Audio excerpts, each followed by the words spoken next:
মানুষ কত অসহায় হলে এই ধরনের কাজ করতে পারে বলেন? মাত্র 12,000 টাকা বেতনে এই কাজগুলো উনি করতেছে। প্রত্যেকটা বাসা বাড়ি থেকে ড্রাম থেকে এভাবে বাসা বাড়ির ময়লা এনে তার গাড়িতে নিয়ে ডাম্পারে নিয়ে যাচ্ছে। তো এই ময়লাগুলো মাত্র 12,000 টাকা বেতনে উনি এই কাজটা করে। কাজটা আসলে অনেক কঠিন।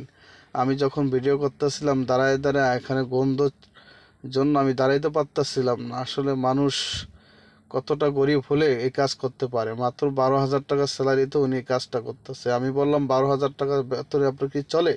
উনি বলল আসলে চলে না।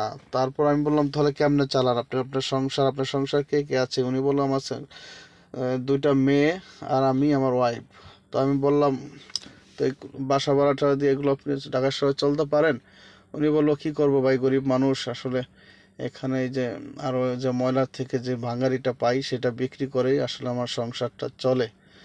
তো আমি বললাম, আসলে তাহলে আপনি একটু মুখে মাস্ক টাস্ক, হাতে গ্লাভস, পায়ে জুতা, একটু ড্রেস পরে নিতে পারেন, তাহলে তো আপনার গায়ে ময়লাগুলো লাগবে না।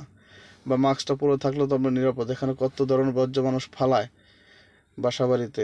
তো উনি বললো, আসলে আমার অভ্যাস হয়ে গেছে, এগুলো দিতে আমার ভালো লাগে না।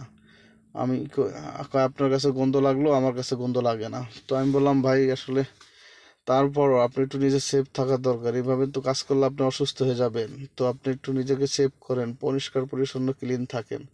তো আমি কর্তৃপক্ষের দৃষ্টি আকর্ষণ করতেছি, এদেরকে ড্রেসের ব্যবস্থা করা হোক।